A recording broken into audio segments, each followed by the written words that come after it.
as we are one day and counting to the finals. Let's play Who You Got. Monica, which Robin, and again, I always say Robin is a superhero. That is not an insult. Which Robin do you trust more in this series, Kyrie or Jaylen Brown? Woo-hoo, tough. I'm going to go Jaylen Brown, though. Coming off of the hardware in the Eastern Conference Finals, he's playing great, confident basketball. He obviously hit a huge shot to help the Celtics take one of those games versus the Pacers in the clutch.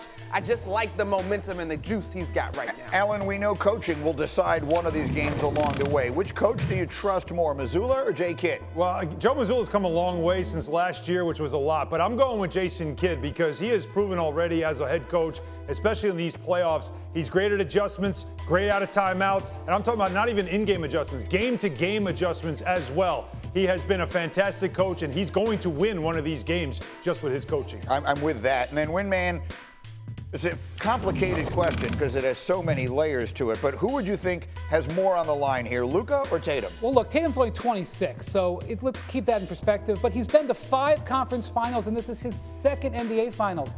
Time to win. Fair enough. There's a lot of layers to that question. I'm going to dive into a bunch of them, but first, you need to hear our buddy Stephen A. Smith very vocal about what Jayson Tatum has to do in this series.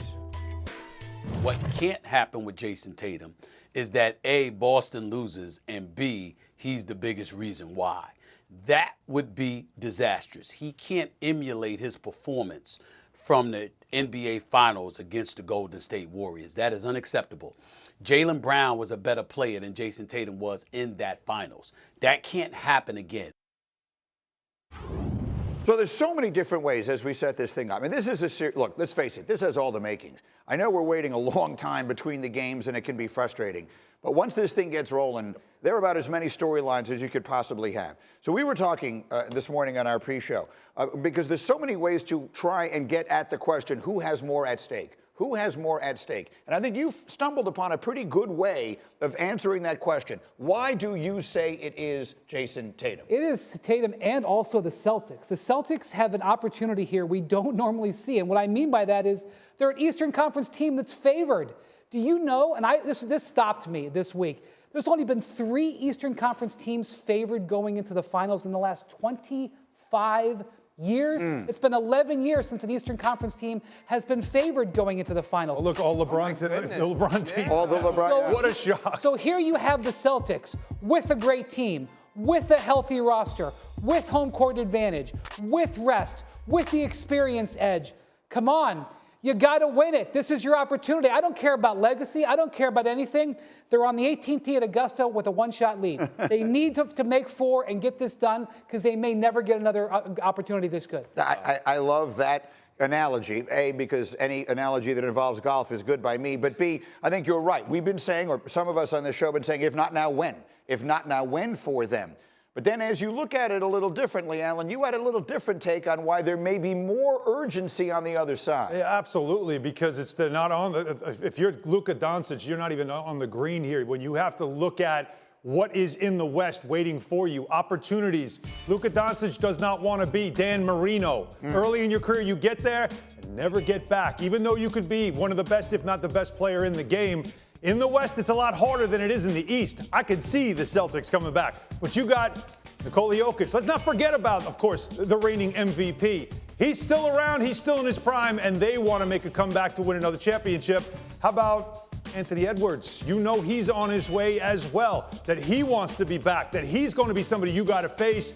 And then, of course, there's the future of the NBA in San Antonio, and that's Victor Wembanyama. So you have him as well. There's a lot at stake. And oh, by the way, LeBron James and Steph Curry are still alive and playing basketball. They're in the West as well. It's a lot harder in the West to get to the finals, arguably, than if the Celtics would say, we can get back next year. Because next year, guess what? They're still going to be the best team in the East. I agree with that. They're both very good takes, and they're fascinating ways of trying to frame it. How do you see it, McNutt? Well, in terms of the odds, yesterday we talked about it. The Mavericks were, what, 25-1 to even get here? Before the season began. Before the season began. Yep. So, I mean, the Mavs odds not being favored, like, here they are, right? So that's the first thing I think of. But then, too, it makes me think in terms of the Celtics, as much as we're talking about Kristaps Porzingis and his ability to pick and pop, his ability to stretch the floor, him being a potential X factor, you look at a guy like Drew Holiday that has tremendous experience. That was a 17-9 guy in that series when the Bucks beat the Phoenix Suns, and how important important is he going to be to help this team close? Not just offensively, but defensively in terms of how do you slow down the power of Luka and Kyrie. So I know we didn't draw this one up this way preseason, y'all, but I don't, like, this is going to be a fantastic series. I'd make a statement, and you guys tell me if you agree. Monica, I'll start with you. Huh? I'll make a statement that I can see a way the Celtics win this series if Tatum isn't the best player.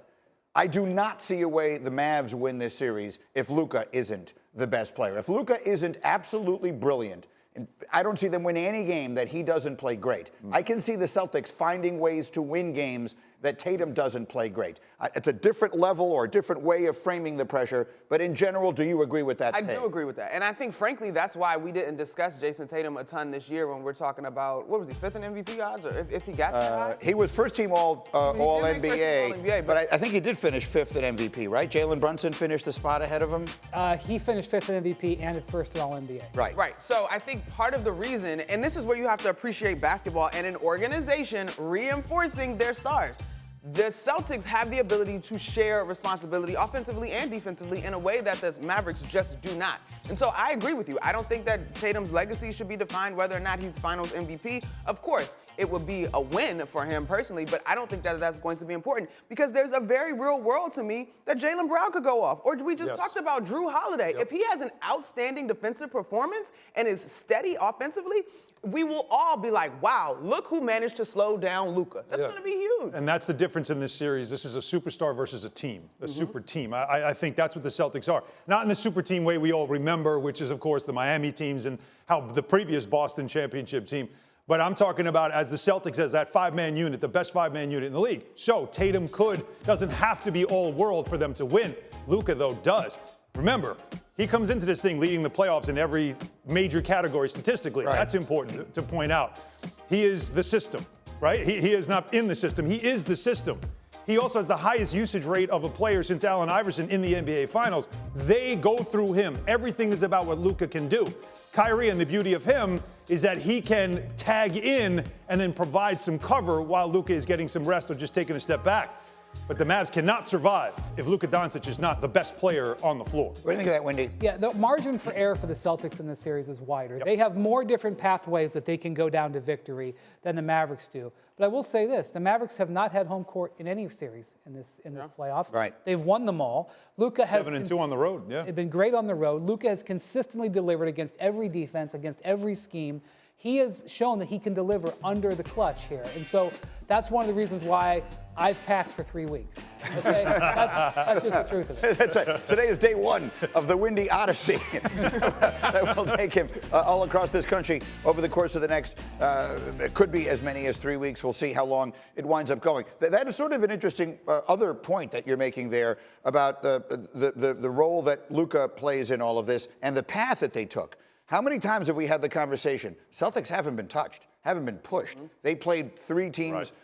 None of them were as good as the worst team that the Mavericks have played, and they had injuries all along the way. The Mavericks beat 3 50-win teams on the way to get here. We've been wondering all along, will that matter? Will that matter? Well, now we're going to find out. Do you think it matters? I think it matters a little bit because I think you need the opportunity to plow through adversity. But if we look at that Indiana series, we had 2 crazy finishes there. Yeah. So in a small sample size in terms of being tested in the clutch, the Celtics were able to respond. I also do think that the Celtics are absolutely going to raise their level. I don't think they're going to come in with their foot off the gas versus this Mavs team. I want to show one other thing here. Can we put the full screen up on Tatum? Someone sent this out this morning, and it's a great job, and everything on it is accurate. But it is a perfect example of how sometimes context is everything. So Jayson Tatum is not yet 27 years old. He has won 64 playoff games. That's the 3rd most of any player at his age in history. And the 3 names above him you see, Kobe Bryant, Tony Parker, Magic Johnson, they each had won 3 titles by this time. Now, everything on your screen is accurate. That doesn't mean it tells the story, because the 3 names not on your screen are Shaquille O'Neal, Tim Duncan, and Kareem Abdul-Jabbar. Every single one of these guys, and of course the great, great, great Kobe Bryant wound up being the most important player on the later Laker championship teams. But every single one of those guys, those teams were led by other superstars. They didn't have to carry the load themselves. Tatum has been asked basically to be the guy in Boston from the minute they drafted him. Absolutely. And they made the conference finals his rookie season. They have had good teams. And I will say, if this Celtics team is impressive in these finals, which they may very well be, you might compare the Celtics team to those teams that won those championships. Yeah. Because if you look at what they've accomplished this year and you look at their numbers historically, this is a historically great team. Tatum is the best player, first team All-NBA on a potentially, keyword potentially, historically great team. That's why they are favored. That is why they need to win it. Here's the problem. It isn't a problem. The numbers all suggest that. Hembo and I are cooking up something on that for tomorrow's show. The numbers would suggest that this is one of the greatest teams ever. The problem is, I think people are so down on the Eastern Conference, there's always the yeah, but. And the yeah, but is, yeah, but look who they had to play. Yeah, but look at the path they had. Yeah, but look how much better the West is than the East. Are the yeah, buts fair to the Celtics? Yes, but I also think but. it did. Yeah, but. Right, here Yeah, we go. but. Let's keep the cycle going. Yeah. I understand that conversation. However, this team has been great, right? Like, if you want to just look at their postseason run to the finals, they absolutely earned that 1 seed without question in the East. So if anybody should happen to run into the teams that are missing some of their key players, they've earned that. And so I think we have been lulled to sleep a little bit about how good this team can be.